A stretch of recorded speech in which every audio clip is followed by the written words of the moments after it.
All right. So this is the Voice of Reformation, and you are warmly welcome to yet another session of this wonderful platform. This is a platform that we focus on several discourses on the subject of holistic national transformation, which happens to be the very heartbeat of the movement called the New African Concept. And this segment has been a series of values that we call the School of Values. And the focus of this segment is to enlighten the Ghanaian populace to a set of about 20 values that we are hoping and anticipating that we can cut these values into our cultural DNA. This set of values therefore can serve as the very foundation upon which the new Ghana will be resting on. Over and over again throughout this session, we've been repeatedly saying that nations are built or nations are successful as a result of the quality of their value systems and not so much as any other thing. All others are secondary or a necessary addendum. The very crux of them growth or success is the quality of value systems. Ghana as a country and Africa as a people, we are really struggling. We have broken values. Our values are extremely weak, and it is not that which can bring us the kind of transformation that we are anticipating. But with these discourses and other supporting systems, we believe that the new Ghana can be born. All right, so today we are also taking a look at the subject of patriotic nationalism. Patriotic nationalism. This, or in other words, we can just make it short, that is patriotism. And I believe you understand what patriotism means, or to be a patriotic person or citizen. That is when we contribute whatever we are doing for the common good of the nation. Whatever we are doing, we contribute our energies, we contribute our intellectual and professional and moral, all our energies for the corporate good or for the common good. So the question is, are we really patriotic here in Ghana? Obviously not. We are not patriotic. To say that does not mean that there are no patriotic persons that would be so much of, a load to take.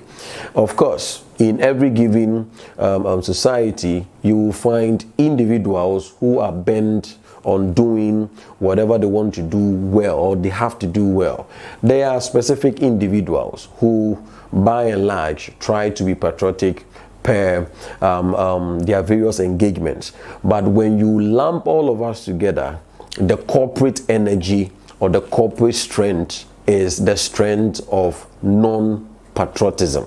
Why am I saying this? Because of maybe 3 or 4 reasons. One, the place of ignorance. The signs and symptoms of a non-patriotic person. One is that he or she is ignorant of his world, ignorance of the world around him, ignorant of whatever is prevailing. How many of us are well aware of even the government structure, the operational tenets of the country? Present this to many people, and then they don't even find the need to be involved in it. Why wouldn't our MPs be jumping from podium to podium telling us that, or promising us that they are going to build good roads, they are going to do this, and then we still believe it? Why? Because we think it is so. It is pathetic that up till now you find people who will vote along the lines of the fact that, oh, this MP, he is present at should I say functionaries during our constituencies, or communal functionaries, or even as low as funerals and maybe certain weddings. Oh, we normally see him around. on those accounts or on those counts, so we are going to vote for him.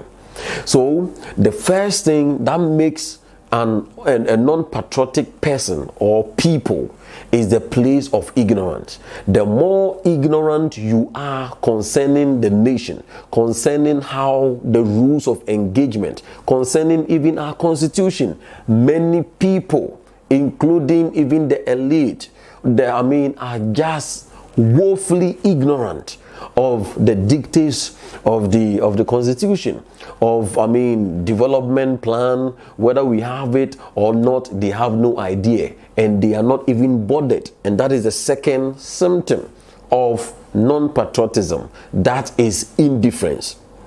Apart from ignorance, there is that element of indifference. That is the spirit of I cannot be bothered. I cannot be bothered. Whether Ghana becomes well or it destroys, I cannot be bothered. And that is a very dangerous state. When you read in the Inferno, which was a poem by the 14th century Italian guy, that is Dante, he said in a funny way that the hottest place in hell, I think in the course of time it was paraphrased also by Martin Luther King Jr., as he said that the hottest place in hell has been reserved for those ones that in times of moral crisis, they just kept quiet. And it was Edmund Burke who said that, the only necessary ingredient for the triumph of evil is that good men will sit down and do nothing. It has always been said that disaster has no conscience. So it is a funny thing for you to be there and say that, well, as for me, I have my house, I have my family. When things escalate, when things get out of hand, when that ticking time bomb that we are seeing that Ghana and Africa is sitting on, when it gets to the tensional, level, and then it breaks, you are not going to be left out. You will be a victim, I'll be a victim. So what are we saying? Anytime we are indifferent, and the more discourses you have with people, it is sad that people are just indifferent. They don't care about whatever is going on. Yes, again, another symptom of non-patriotism is selfishness. That is when you find individuals seeking to do things for their own parochial interests, for their own personal aggrandizing goals. They are not concerned about the corporate good. They are not concerned about what happens to us as a people. He is concerned, or they are concerned about themselves, their families, their friends, and their cronies. As I'm speaking, I know that you are tagging the politicians, but it is not only the politicians. Even with all of us, wherever we are, at the church place, at the workplace, in one way or the other, we are selfish in our disposition. We think about ourselves much more than we do for the common good of the people. So you will find people who are so partisan. They are thinking so much of MPP than Ghana. They are thinking so much of NDC than Ghana. So for them, what means NDC answers it. For them, what means MPP answers it. Whether it will benefit or it will destroy the country, it is a secondary question to even consider. That is the place of patriotic nationalism. How can we begin to build a country? Or how can we build a country when majority of her people are largely non-patriotic? To be non-patriotic does not mean you are doing something overt. It is part of it. But merely being indifferent is also part of, non-patriotism. Another, characteristic, or shall I say symptom of the disease of non-patriotism is the absence of sacrifice, which goes hand in hand with the lack of, with selfishness. Anyone who is selfish obviously would not sacrifice for the common good. what he will do and even call it sacrifice, the extent he will go is contingent on the transaction or the transactional effect on him. So if he is going to get something out of it, if it is going to bring him some power, if it is going to bring him some promotion, then he's willing to do it. That is not sacrifice. That is a supposed sacrifice, on the wheels of selfishness. Look at our politicians, the stress they go through during, is quite funny and sad at the same time, that during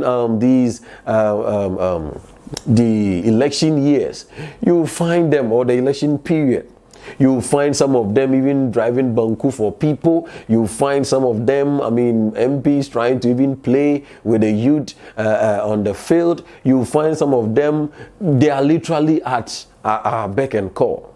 But then after the elections, and then they get power, then they turn into different categories of people that even whatever we say, they do not attend to it. So these are the four cardinal, there are many, but these are the four cardinal characteristics of a non-patriotic person. 1, you are ignorant. 2, you are indifferent. 3, you are selfish. And 4, there is the lack of sacrifice. Ask yourself this question. Just mark yourself along these 4 parameters and draw draw the conclusion. Will you say you are a patriotic person? Maybe you thought non-patriotism is just about, the politicians stealing the money. No, just by being indifferent is even more dangerous. So this is the time for us, and this becomes the charge. First, to all of us as specific individuals, you cannot afford to be neutral. You cannot afford not to be bothered. You cannot afford to remain unconcerned. How things are going. How can you watch these things and it be normal? You cannot do that. As I said, that disaster or calamity has no conscience. In the times of chaos, all of us are going to go down the drain. At least there are several examples to reach out for. So just at the personal level, make a personal commitment that I refuse to be ignorant. I refuse to be ignorant concerning the things in my constituency, concerning the things in my district or municipality, concerning the things in my region. I refuse to be ignorant concerning the things of national interest.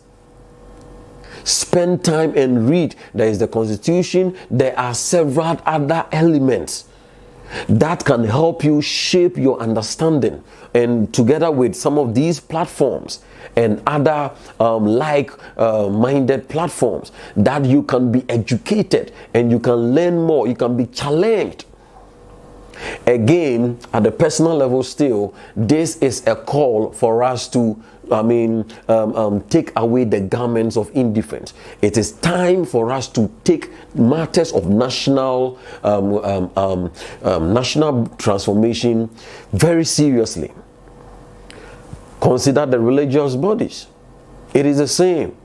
That is another charge at the institutional level, that we cannot afford to be insulated and isolated.